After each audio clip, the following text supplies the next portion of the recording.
বন্ধুগণ, আজকে আমরা একটা বিষয় আলোচনা করব। আলোচনার বিষয়টা হলো, আমরা সকলে জানি যদি কোনো ব্যক্তির উপর নিসাব পরিমাণ মালের যদি মালিক হয় তাহলে তার জন্য কোরবানি করা ওয়াজিব। তো এখন হলো প্রশ্ন হলো, একই ফ্যামিলিতে যদি 2 জন বা 3 জন যদি প্রাপ্তবয়স্ক যদি লোক থাকে, তো সেই ক্ষেত্রে এই ফ্যামিলির সবার পক্ষ থেকে যদি কোনো একজন ব্যক্তি যদি কোরবানি করে, তাহলে সবার ক্ষেত্রে কি সেই কোরবানি জায়েজ হবে কিনা? তো এর উত্তর হলো, যদি কোনো ব্যক্তি বা কোনো ফ্যামিলিতে একাধিক যদি মেম্বার থাকে, সদস্য থাকে, তাহলে একজন যদি পক্ষ থেকে যদি কোরবানি আদায় করে তাহলে আদায় হবে না। হ্যাঁ, হবে তখনই যদি সমস্ত ব্যক্তিদের মিলে যদি একটা নিসাব পরিমাণ মালের মালিক হয়, তাহলে সবার পক্ষ থেকে একজন আদায় করলে হয়ে যাবে। কিন্তু যদি দেখা যায় একই ফ্যামিলিতে কোনো ব্যক্তি ভাগ বন্টন হয়নি, সম্পদ বা বাড়ির যে মাল সামান আছে সবই যৌথভাবে আছে, তো সেই ক্ষেত্রে এখন হলো বিষয় হলো, সমস্ত সম্পদ একত্রিত করার পরে কথায় কথায় বাড়ির ফ্যামিলিতে মানুষ আছে 4 জন।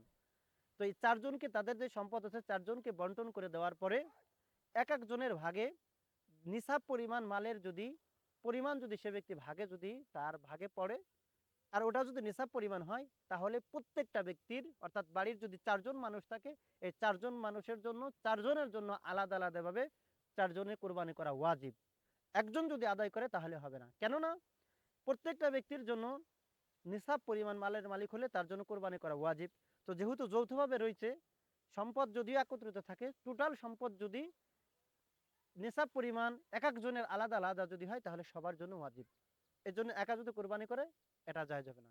এজন্য বিষয়গুলো বিশেষ করে আমাদের সমাজের মধ্যে যে সমস্ত ফ্যামিলিতে একত্রিত 2 জন 3 জন 4 জন মানুষ যারা আছে, আমরা এই বিষয়গুলো হিসাব করব। দেখবো আমাদের যে সম্পদ আলাদা আলাদা করলে বা টোটাল একটা ভাগ করলে নিসাব পরিমাণের থেকে বেশি হয় কিনা। যদি হয় তাহলে আমাদের প্রত্যেকটা ফ্যামিলির আলাদা আলাদা, সে যদি বালেগ হয় এবং সে ব্যক্তি যদি সুস্থ মস্তিষ্ক ব্যক্তি যদি হয় তাহলে তার উপর কোরবানি ওয়াজিব। এজন্য আমরা সকলে এই বিষয়গুলো খেয়াল করব এবং আমরা সকলে এর উপর আমল করব। আমাদের সমাজের মধ্যে যে সমস্ত ব্যক্তিরা জানে না তাদেরকে জানানোর জন্য উৎসাহিত করব। এই ভিডিওটা সকলের মাঝে বেশি বেশি শেয়ার করব। আপনার একটা শেয়ারের মাধ্যমে হয়তোবা আরেকজন ব্যক্তি এই সঠিক মাসালাটা, সঠিক বিষয়গুলো জানতে পারে। ভালো থাকুন, সুস্থ থাকুন। দেখা হবে আমাদের পরবর্তী অন্য কোনো এক ভিডিওতে।